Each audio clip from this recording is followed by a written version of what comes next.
Hello everyone, we're back. It's the Sean Show, Season 2, Episode 2. We're doing something a little different today.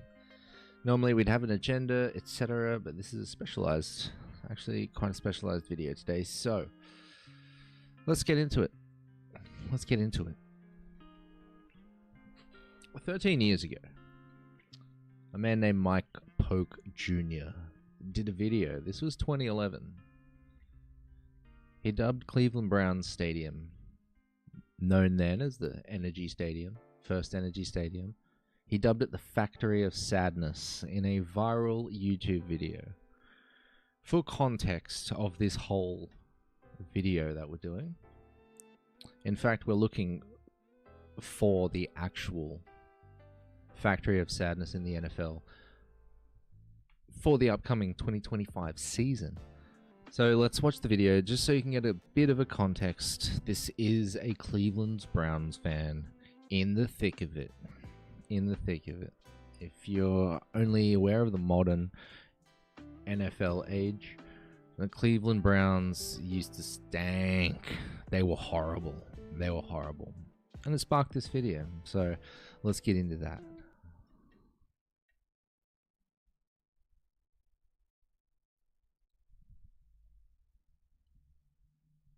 Let's crank the volume.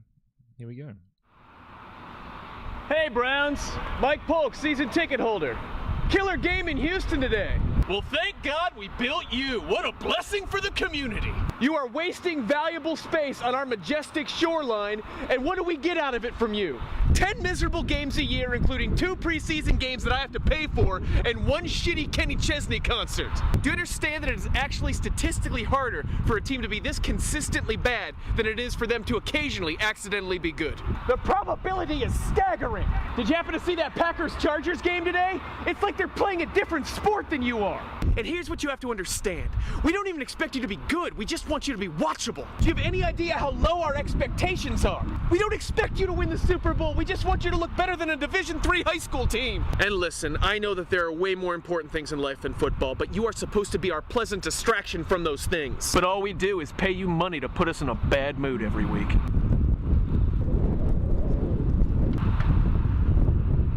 You are a factory of sadness! I'll see you Sunday. Okay. It does kill me every time I hear him yell, "You are a factory of sadness," after that pause, where he just has to think about what he's been through and what this team is putting him through. So anyway, that was Mike Polk Jr. I'll just give him a quick little shout out. I checked all his socials. It doesn't seem like he's too active currently. But if you want to see more of this guy, you can check out his various YouTube channels, The Mike Polk Jr. Show, Cleveland Thundercat, and he did some time with WKYC Channel 3, a Cleveland news station where he did a bit of stuff, and then there's his Twitter as well. So, a little bit about the Cleveland Browns and at least their stadium, and there is a rumor around it. So first up, there used to be a stadium called Cleveland Stadium. We'll take a step back. So there is a rumor that the current Cleveland Browns Stadium was built on a landfill or a dump. Basically, let's go over the history of it. So there was a stadium called Cleveland Browns Stadium. They were home to the previously known Cleveland Indians baseball team. So there's already a little bit of a curse there. That place closed in 1996, and in its wake, it was demolished. In its wake, there was just some tires and some old cars. Allegedly, which is what Google AI told me. For 3 years, the Cleveland Browns team, in 1996, they moved to Baltimore and they became the Baltimore Ravens. Right? The NFL said, look, Cleveland, if you want a team, you need a stadium. So they built a stadium. In 1999, Hunting Bank Field Stadium was built. At the time of this video, at least Mike Polk's video, the Cleveland Browns Stadium was known as First Energy Stadium. So it's gone through a few different names in its time, and just a little bit about the Factory of Sadness. Mike Polk actually closed the Factory of Sadness in 2021 when the Cleveland Browns made it to the playoffs for the first time in decades. So currently there has not been a known Factory of Sadness, but I had to run some numbers. I had to figure this out because there are a couple of franchises out there that could probably contend for Factory of Sadness. So first up, let's look at the numbers, and then after that we're going to talk about the atmosphere of the stadiums. I've never been to any of them. And then we're going to talk about the possible future of them, and then we will hopefully dub a new Factory of Sadness for the NFL. So let's start off with our baseline, the Browns. That's right, I've actually been sitting on this information since February. So yeah, a little late. It's okay. So the Cleveland Browns, a little bit of their statistics. So their overall record for the last season, 2024, was 3-14. That's a .176 win record. And their home record, as we're talking about a Factory of Sadness, the hosting of a team, their home record was 2-6, so 2.50. Since 2024, their overall record has been 64, 115, and 1, which is a total of .356. And their home record in that same span, now this is 11 years, is 42, 47, and 1 tie, which is honestly not that bad. It's almost 50%. It's almost 50%. I've got some more statistics to talk about a bit later. But when I'm comparing a couple of teams, that's when the statistics will really come into play. I'm just giving you a baseline here. The next team that I want to look at, and you might quickly understand where this is going, is the Giants. So since 2024, in 2024, my bad, their overall record was 3-14, same as the Browns. Their home record, though, was 1-8. They won one home game in MetLife Stadium. That's .111, as you see. Since 2014, their overall record has been slightly less than the Browns. They have one less win than the Browns, so 63 wins. And since 2014, their home record has been 35, 54, and 1, which is obviously much less than the Browns, who were 0.46. This is the first half of MetLife Stadium. Two teams are hosted in this stadium. Now the other team is the New York Jets. Since 2024, in 2024, I keep doing that. In 2024,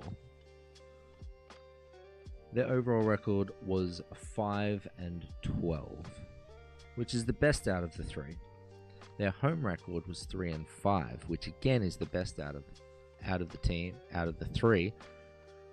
But I do believe maybe one of those wins came towards the end of the season when Aaron Rodgers, Devontae Adams, and that whole team was really starting to click.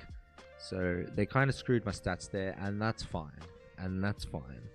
The main thing about this video is we're looking at an 11-year span since 2014. Why are you asking 11 years? Well, I miscalculated. I thought that was 10 seasons. Guess what? It's 11. It's 11. Anyway, since 2014, the Jets have gone 60 wins, 120 losses, which is the worst out of the three teams here. Since 2014, their home record has been 35 and 55. That's on parity with the Giants, but the Giants did tie one game, so they technically have one loss. Main thing here is that since 2014, both the Giants and the Jets have had worse records than the Browns. And since 2014, they've also had slightly worse overall records. And that's fine. Regular season records are one thing. And we can compare them side by side here. So here I've got the average win rate. So obviously you take those 11 years, you average out their win rate, boom, we got numbers. That way we can see generally over time who is the worst team on average. So overall, it seems as though the Cleveland Browns are the best of the three, just marginally. Jets being the worst. At home, the Cleveland Browns actually do quite well in the closed factory of sadness, 0.46. Now, I do mean say quite well. We are scraping the bottom of the barrel here. Some of us go for teams who just don't lose at home. But 0.46 is pretty good. Now, obviously, we can see MetLife Stadium doesn't have the joy there over the last 11 years, unfortunately. Now, as you see down the bottom, we do have seasons above 500. Now, this is an interesting stat because obviously you have an above 500 season. It's not all sadness. You get to see a team have some success, and hopefully there's some glimmer for the future. Overall, since 2014, the New York Giants, out of 11 seasons, has had 2 overall seasons over 500. 3 of those seasons, they were over 500 at home. On the Jets side, they've only had 1 season over 500. That's kind of terrible. I can tell you about that season. That season was headed by Ryan Fitzpatrick, Brandon Marshall, and Eric Decker. They went 10-6. I remember watching that season. I was like, the Jets are going to be great in 2016. Boom, Fitzpatrick bounced. Sorry, New York. Sorry. But either way, only 1 season over 500. And again, just like the Giants, they've only had 3 seasons over 500, specifically at home. Let's look at the Browns. They've got the same, only 2 seasons over 500. Okay, we're talking about bad teams here. But at home, the Cleveland fans have been spoiled. 7 out of the 11 seasons have had plus 500, or at least 500 and above at home.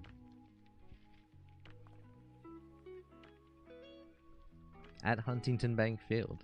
That is more than both the Jets and the Giants combined. Now, I did mention regular season stats aren't everything. Teams don't play the sport for the regular season. They play for the postseason. So let's have a look at that. Postseason stats, playoff stats, since and including 2014. The Giants have had 2 playoff appearances. The Browns have had 2 playoff appearances. The Jets have had 0. They've had none. Playoff wins. Giants fans have seen their team win 1 playoff game, and so have the Browns. Now, if we're talking about storied franchises and the Super Bowl era, you can see down the bottom there are a couple tasty little stats. So the Giants were Super Bowl champs in 2011, and the franchise had won 5 Super Bowls. Nice. The Cleveland Browns have never played in a Super Bowl, and Huntington Bank Field has never hosted a playoff game.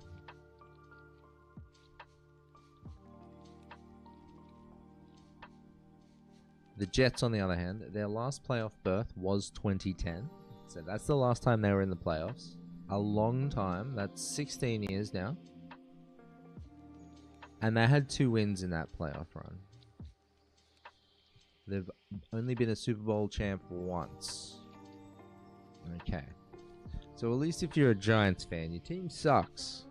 But at least they didn't always suck. Unfortunately, we're talking about stadiums. We're talking about stadiums.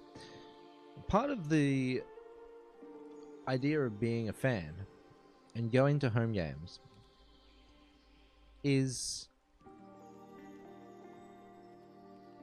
the fact that there are traditions, there's atmosphere around the game. So this is actually an atmospheric section, because you can be a fan of a terrible team and your team always lose, but it could actually be fun. They could be fun games to go to. So first we're gonna again go with the baseline. We're going with the Browns. So basically, what do they got? They have two mascots. They got Brownie the Elf, and they got Chomps the Labrador. Two sick lads. They've got Miles Garrett. He's a sight to see. Something to go and watch every Sunday, or at least the Sundays your game is on. And then whenever they host a playoff game, as you can see on the right, there's a guy holding up a guitar. If you didn't know, they actually do a guitar smash. So they'll have a guitar designed with the logo or the colors of the team they're opposing, and a celebrity will smash that guitar. It's pretty cool. It's actually really cool. So the atmosphere around the Cleveland Browns home game seems pretty good. Honestly, it does. We go to the Giants. Right, okay.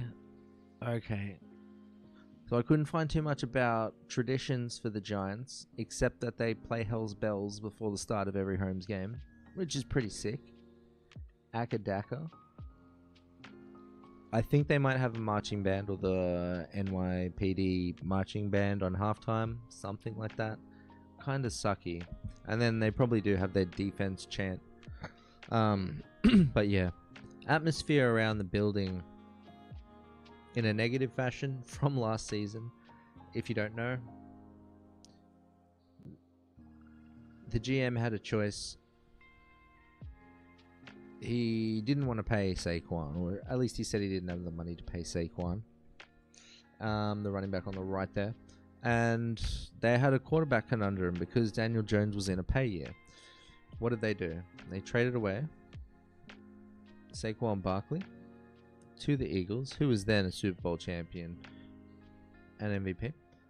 And Daniel Jones got paid, and they traded him away before the end of the season. So vibes around the building are a little iffy. They are a bit iffy, honestly. You're just wondering what management is doing, if they know what they're doing. Because if off-season trades last season was a thing to go by, the answer is no. The answer is no. Now we'll talk about Jets. Talking about the Jets. A couple of familiar faces here. So in terms of traditions, I couldn't find any particular traditions relating to the Jets, honestly. Neither teams, Giants or Jets, have a mascot, which is pretty sad. There's no atmosphere right there. If you're not winning games, at least have some representation there to lighten up the occasion.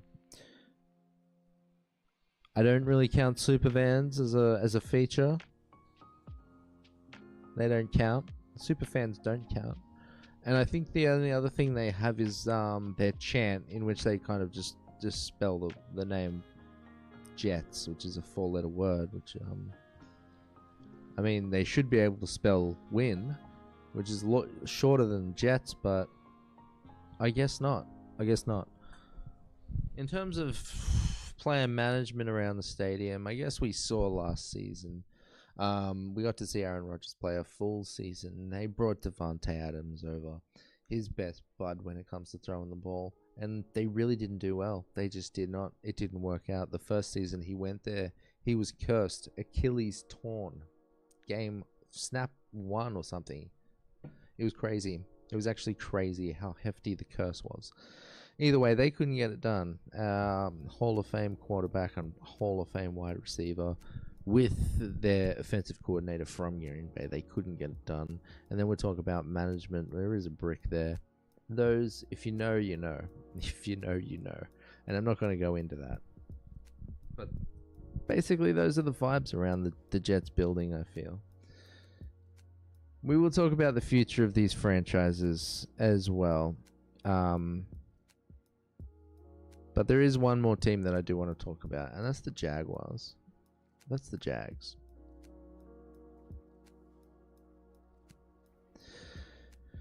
Now, the Jags, in terms of their overall record, 58 to 122. That is actually the worst out of the three teams. It's worse by at least 2 wins. At home, they're actually not the worst. They're above the Giants and the Jets. So you could argue that the Jaguars Stadium is actually not a factory of sadness compared to MetLife Stadium. Now, when we talk about their average win rate over the 11 years, is 3.21 and 4.12. So overall, they're worse, but they are better than both the Giants and the Jets. I think we've made the argument quite clear, but now let's talk about playoff appearances. They've been in the playoffs twice. I do believe Browns and Giants have been there twice as well. They have 3 playoff wins. 2 more than MetLife or Huntington Bank Field. Unfortunately, they've never played in the Super Bowl. Now, it looks like they have had... Sorry for switching. That's Chomps the dog. We don't want to see Chomps the dog. This is all scuffed now. Alright. So they have had more overall seasons above 500. And they have had more seasons where they've been above 500 at home than the Jets and the Giants. Let's talk about the Jags' atmosphere, since they do have the worst overall record. Now, they have paid a young quarterback named Trevor Lawrence. Their future is bright. This guy can sling it. They just got head coach Liam Cohen from the Tampa Bay Buccaneers. He's looking to high power their offense. These guys down in the South, they have a pool at the stadium. You can watch the game from a pool live. That's insane. And look at this. Look under the pool there. There's like this boardwalk. Damn, this looks like a nice fun stadium. And then we got to talk about their mascot, Jackson DeVille. Look this guy up. If you don't know Jackson DeVille, this guy is electric. Probably the best mascot in the NFL. Now, while we're here on Jacksonville, let's talk about their future, since this is a bit of a positive thing, and we can understand that Everbank Stadium is not the NFL's factory of sadness. So coming up this season, another tradition is that at the 4th quarter, a military serviceman rings this kind of bell that's in the corner of the field 4 times. That's pretty cool. That's pretty sweet. Now, let's talk about the future here. Like I mentioned, they've got Liam Cohen. They've got Trevor Lawrence. In the wide receiver game, they've got Travis Etienne Jr. and Tank Bixby. They're running backs. My bad. They've got Brian Thomas Jr. as a wide receiver. They've got Brenton Strange, tight end. They've got Travis Hunter, 2-way player in the NFL. Everyone is excited to see this guy. One bad thing about last season, though, is they did have the 31st ranked defense. So it might be tough to be a Jags fan, but it's not as tough as being a Jets fan. Now let's talk about the future of the Browns. First up, let's talk about that future. What do they got? They just paid Myles Garrett. He was the highest paid edge rusher for a little bit, but now he's been outdone first by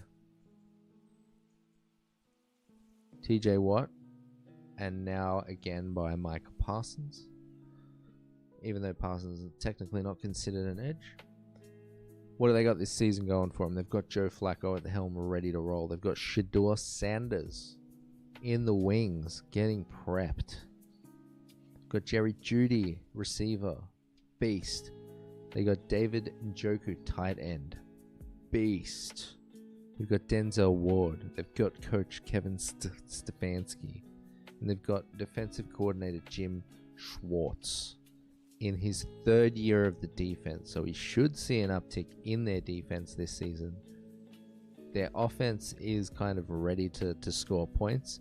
Hopefully they have a good season this season. Let's go Browns. You no longer have a factory of sadness. Now let's talk about the Giants. What's their future like? Currently they got Russell Wilson rocking the team, hoping to have a comeback season. They did pick in the first round Jackson Dart. That should be their future. They've got Tyrone Tracy Jr., Devlin Singletary, and Cam Scatterboo at running back. Now, Cam Scatterboo was a fourth rounder, but he was fifth in Heisman voting. This guy, I've heard a lot about this guy. I haven't seen too much of his play, but whenever I hear Cam Scatterboo, I think he was actually a steal in the fourth round. That's a pretty nice running back room. I'm just saying. They've got Malik Neighbors, Jamar-esque, some people say. Absolute machine at wide receiver. They've got Theo Johnson at tight end. Now, that name might not mean a lot to you, but in 2024, his average receiving yards was 11.4, which is massive. That is massive. They have kicker Graham Gano, one of the greats. I was actually just looking up all-time kicker accuracy, and his name is up on there in the high 80s. The problem in 2024 was their poor rush defense, but their first round pick, Abdul Carter from Penn State, is there ready to go. They got DT Dexter Lawrence, linebacker Kayvon Thibodeau. They got players they can build around on the defense, so it's not all bad for the Giants defense. And then a nice little addition this season, I do believe they've got Jameis Winston in the building. Vibes ride high when Jameis is around. Let's talk about the future of the Jets. Let's talk about this Jets franchise's future. Aside from the brick, because that's going to stay. They just got a new head coach, Aaron Glenn. He was the Lions DC last season, who absolutely crushed it. Jets are normally known for their defensive identity, so I think I've spoke about this in my previous season. I think this is a great signing from the Jets, picking up Aaron Glenn. I think it's just what they needed. They did previously have a defensive head coach in Robert Saleh, but I guess that didn't work out for some reason. I don't know. Maybe Aaron Glenn can make a change. At quarterback, they signed Justin Fields. He showed I have been a little bit of a Justin Fields enjoyer since he was with the Bears.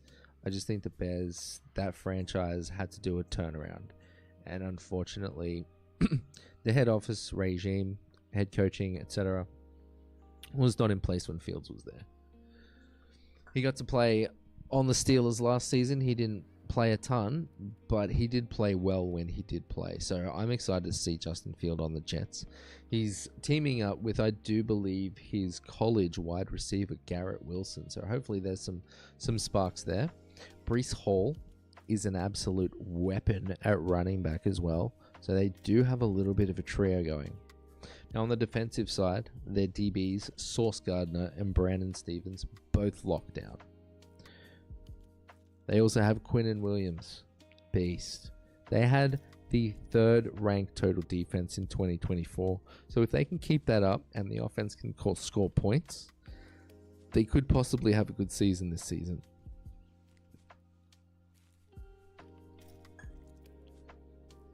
Now, in the end, when we're really talking about it, who is the actual factory of sadness? I think you guys know the answer. It's MetLife Stadium. The previous factory of sadness was dubbed that due to the misery it brought its fans. MetLife Stadium doubles down on those efforts and disappoints 2 fan bases. That's a true factory of sadness. Anyway, guys, that was episode 2 of The Shaun Show. I'm trying to make these a little bit quicker.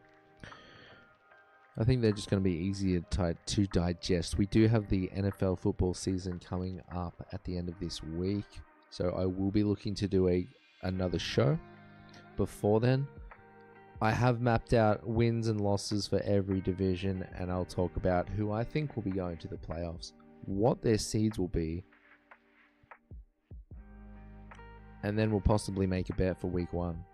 Alright guys, that was Shaun Show episode 2. Thank you for tuning in.